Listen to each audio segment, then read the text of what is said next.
Hello friends, good morning. Good morning. आप सब लोग कैसे हैं? बढ़िया है। I hope you all are fine today. तो दोस्तों, मैं आप सबको बता दूं, अपने इंस्टीट्यूट का नाम है national institute of technical training, जो कि अभी बड़हरिया में चल रहा है। बड़हरिया में भी ब्रांच है, अपना मीरगंज में भी ब्रांच है और जमशेदपुर में भी ब्रांच है। तो जैसे कि आप सभी लोगों को पता होगा, अपना इंस्टीट्यूट पिछले 4-5 साल से फायर एंड सेफ्टी से रिलेटेड कोर्स कराता है और 100% जॉब भी प्राप्त कराया जाता है इंस्टीट्यूट के द्वारा। ठीक है, तो आप सभी को आज के टॉपिक में मैं बताने जा रहा हूँ हाइट वर्क से रिलेटेड टूल बॉक्स मीटिंग। जैसे कि ऊंचाई पे काम लोग करते हैं और प्रॉपर गाइडेंस और प्रॉपर हैजर्ड्स के बारे में नॉलेज नहीं होने की वजह से उनका एक्सीडेंट हो जाता है। कितने को मॉडरेट एक्सीडेंट होता है, कितने को फेटल एक्सीडेंट होता है, जैसे कि हाथ पैर कितने को टूट जाता है और कितने को डेथ भी हो जाता है, सीरियस इंजरी भी हो जाता है। तो एज ए सेफ्टी आज के वीडियो में हम लोग हाइट वर्क से रिलेटेड टूल बॉक्स मीटिंग करेंगे। सबसे पहले जानते हैं हाइट वर्क होता क्या है। जैसे कि any work done 1.8 metre from the ground surface are known as height work. जैसे कि कोई भी काम जमीन के यानी ग्राउंड सरफेस से लगभग 6 फीट की ऊंचाई पर काम किया जाए, उस तरह के वर्क को हाइट वर्क बोलते हैं। हाइट वर्क में बहुत ज्यादा रिस्क होता है। इससे बोला जाता है कि if may be possible then avoid the height work. अगर पॉसिबल हो हाइट वर्क, अगर नीचे से ही हो जा रहा है तो हाइट वर्क को काम नहीं किया जाता है। इसी से अंदाजा लगा सकते हैं कि हाइट वर्क कितना खतरनाक है। बट एज अ सेफ्टी अपना काम ही है हाइट वर्क से रिलेटेड आप सभी को हैजर्ड्स के बारे में बताना और उससे बचने के टिप्स के बारे में बताना। तो सबसे पहले height work permit should be taken before starting the work. Work at height permit लेंगे। वर्क एट हाइट परमिट लेने से फायदा ये है कि इससे जॉब की ऑथोरिटी के बारे में पता चलता है, जॉब से रिलेटेड हैजर्ड्स के बारे में पता चलता है, इससे बचने के कंट्रोल मेजर्स के बारे में पता चलता है। आप सभी लोगों को भी सुनिश्चित कर लेना होता है कि केवल एक सेफ्टी का तो ऑथोरिटी है कि काम बिना परमिट का इशू नहीं से स्टार्ट कराएगा, लेकिन सभी वर्कर का भी ये कर्तव्य बनता है कि सुनिश्चित कर ले कि वर्क परमिट मिला है या नहीं। बिना परमिट का कोई काम इशू या कोई काम स्टार्ट नहीं करना है। एंड परमिट लेने के बाद सभी कॉम्पिटेंट पर्सन को ही इन्वॉल्व करना है हाइट वर्क के काम में। जैसे कि एक्सपीरियंस पर्सन ही काम को करेगा, नॉन एक्सपीरियंस पर्सन को हाइट वर्क के काम में लेने से रिस्क ज्यादा बढ़ जाता है, में भी चांस होता है एक्सीडेंट का। सेकंड थिंग्स क्या है कि आप सभी को हाइट वर्क से रिलेटेड जो भी हार्नेस वगैरह यूज है उसको यूज करना है। जैसे कि हाइट वर्क पे काम करने के लिए हम लोगों को भाड़ा पर चढ़ना पड़ता है, ऊंचाई पे काम करने के लिए स्काफोल्डिंग की जरूरत पड़ती है। तो स्काफोल्डिंग को प्रॉपर वे में इंस्पेक्शन किया होना चाहिए, जैसे कि उसका ट्रांसफॉर्म बेस प्लेट, उसका कपलर स्टैंडर्ड ब्रासेस, ये सभी इंस्पेक्शन किया जाना चाहिए। सेफ्टी के द्वारा स्काफोल्डिंग पे ग्रीन टेक का मोहर लगा होना चाहिए। ठीक है, अगर मान चलिए 1 सप्ताह तक हाइट वर्क का काम चल रहा है तो एक दिन स्काफोल्डिंग का इंस्पेक्शन हो गया तो दूसरे दिन भी इंस्पेक्शन होना चाहिए और सेफ्टी का साइन उस पर होना चाहिए। अदरवाइज फर्स्ट डे इंस्पेक्शन हो गया, ग्रीन टेक लग गया है, और फिर नेक्स्ट डे अगर काम करने जा रहे हैं लोग तो उस पर भी इंस्पेक्शन होना चाहिए, दूसरे दिन का भी सेफ्टी का साइन उस पर होना चाहिए। अन्यथा उसको बिना इंस्पेक्शन के आप लोग चलेंगे, एक्सीडेंट और हैजर्ड का कारण बन जाता है। हाइट वर्क से रिलेटेड आप सेफ्टी बेल्ट का यूज करते हैं। जैसे कि सबसे पहले बता दें सेफ्टी बेल्ट में पॉइंट्स क्या क्या होता है। बहुत लोग हार्नेस तो पहन लेते हैं बट इसका एंकरिंग सही से नहीं कर पाते हैं, तो हार्नेस पहनने के बाद भी बहुत ज्यादा एक्सीडेंट हो जाता है। तो सबसे पहले हम लोग जान लेते हैं कि इससे रिलेटेड किस तरह से हैजर्ड आता है और इससे बचने का तरीका कैसे होता है। तो सेफ्टी बेल्ट में जो ये है पॉइंट, जैसे कि आप सभी लोग इस वीडियो के माध्यम से देख रहे हैं, इसको हम लोग बोलते हैं एंकर। ये जो हुक है इसको एंकर बोला जाता है।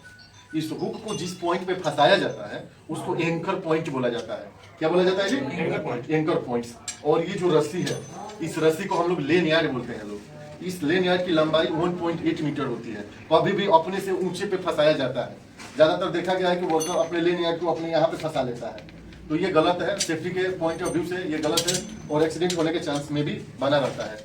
ठीक है, और इसको डी ब्लॉक बोलते हैं, जो हम लोग बैग की आकार का होता है। थाई ग्रिप्स लगाना ना भूलेंगे, चेस्ट ग्रिप्स लगाना ना भूलेंगे। इसका यूज प्रॉपर वे में करेंगे। If not be possible to anchoring, अगर हार्नेस के एंकर को कहीं फंसाना पॉसिबल नहीं हो तो हम लोग लाइफ लाइन का इस्तेमाल करते हैं। लाइफ लाइन अब होता क्या है? तो life line, if not be possible to attach your harness then we join a strong rope from fix position and use it as a life line. जब हार्नेस को एंकरिंग करने का जगह न मिले तो किसी फिक्स पोजीशन से हम लोग क्या करते हैं, एक मजबूत रस्सी को ज्वाइंट करते हैं और उसका यूज एज अ लाइफलाइन करते हैं। हाइट वर्क पे काम करते वक्त मटेरियल्स का फॉलिंग होना, पर्सन का फॉलिंग होना लगा रहता है। तो इस तरह के हैजर्ड्स को कैसे दूर करेंगे? तो हाइट वर्क पर जब काम चलता है तो उधर सेफ्टी नेट्स लगा दिया जाता है ताकि साइड से कुछ मटेरियल जैसे कि औजार, टूल्स अगर नीचे गिरे तो उस नेट में फंसे और वर्कर चोटिल ना हो। हाइट वर्क के फ्रेम के नीचे किसी भी पर्सन को या किसी भी वर्कर्स को जाना मना कर दिया जाता है। चारों तरफ हाइट वर्क के चारों तरफ बैरिकेडिंग कर दिया जाता है और उसके बाद सभी को सेफ्टी हेलमेट्स प्रॉपर वे में पहनना होता है और साइट का ऑब्जर्वेशन और मॉनिटरिंग सेफ्टी के द्वारा की जानी चाहिए। और इसमें उसके बाद हाइट वर्क पे होता क्या है कि मटेरियल को ज्यादा रख देते हैं लोग, जैसे कि एक बार 2 घंटा का काम करना है तो एक ही बार 2 घंटा का मटेरियल चढ़ा देता है बिना देखे हुए। हाइट वर्क पे काम और कंटिन्यूअसली होते रहता है, इसीलिए कभी भी मटेरियल का स्टोर नहीं करना चाहिए। जितना पर्सन की नेसेसरी है यानी परमिट है स्काफोल्डिंग पे चढ़ने के, उतनी ही पर्सन उस पर चढ़ेंगे। 5-10 चढ़ जाते हैं प्लस 1-2 क्विंटल मटेरियल कैरी कर देते हैं, तो इससे स्काफोल्डिंग क्लेप्स होने की चांस होती है और एक्सीडेंट होने की चांस होती है। और इसमें जब भी हवा चले 32 किलोमीटर के हिसाब से प्रति आवर 32 के एवरेज से अगर हवा चलता है तो हाइट वर्क का काम नहीं किया जाना चाहिए। खराब मौसम में भी हाइट वर्क का काम नहीं किया जाता है। ठीक है, प्रॉपर आवर में हाउस कीपिंग कर ले। हाउस कीपिंग करने से ये होता है कि उधर जो भी पर्सन आ जा रहा है वो किसी फ्रेम में किसी का पैर स्लिप नहीं करेगा, जिसकी वजह से उसका एक्सीडेंट वगैरह ना होगा। सेफ्टी के द्वारा इंस्पेक्शन किया जाना चाहिए। आई थिंक आप सबको हाइट वर्क से रिलेटेड हजार और सेफ्टी प्रिकॉशन के बारे में कुछ नॉलेज मिला होगा इस वीडियो के माध्यम से। Thank you, that's all. आपको एक बार फिर बता दें, अपना इंस्टीट्यूट का पता है NITT safety institute Barharia. Job placement 100% oriented है। यहाँ पे जॉब हम लोग खुद कराते हैं। अपना कांटेक्ट नंबर ये है, आप सभी लोग एक बार आए और डेमो क्लास करें। डेमो का कोई चार्जेस नहीं है। डेमो करने के बाद आप एडमिशन ले सकते हैं। अगर आपको इस यहाँ के इंस्टीट्यूट के माध्यम से इंस्टीट्यूट पे पढ़ाई आपको अच्छा लगे तो यहाँ पे प्लेसमेंट भी कराई जाती है और डेमो बिल्कुल फ्री है। 1 वीक तक, 1 सप्ताह तक बिल्कुल डेमो फ्री है। सेफ्टी के तमाम सारे कोर्स को कराया जाता है, जैसे कि fire safety, industrial safety, ADIS, post graduate industrial safety, health and safety management, petroleum safety, civil line का जो सेफ्टी होता है, construction safety, gas oil and gas related safety, सभी प्रकार का। साथ ही साथ निबोस और आयुष इंटरनेशनल कोर्स कराया जाता है, जैसे कि IGC, HSW, आयुष में आ जाओ, MS, WS, IDIP का भी कोर्स कराया जाता है। सब तमाम सेफ्टी का ऑल ओवर वर्ल्ड में जो भी कोर्स चलता है अपने यहाँ इंस्टीट्यूट के माध्यम से भी कोर्स कराया जाता है, कॉलेजेस के माध्यम से भी कराया जाता है। MSBT महाराष्ट्र टेक्निकल बोर्ड से भी फायर एंड सेफ्टी का कोर्स कराया जाता है, एडवांस सेफ्टी का कोर्स कराया जाता है। Thank you, that's all watching for this video. Please like and subscribe my YouTube channel technical contest. Thank you, that's all.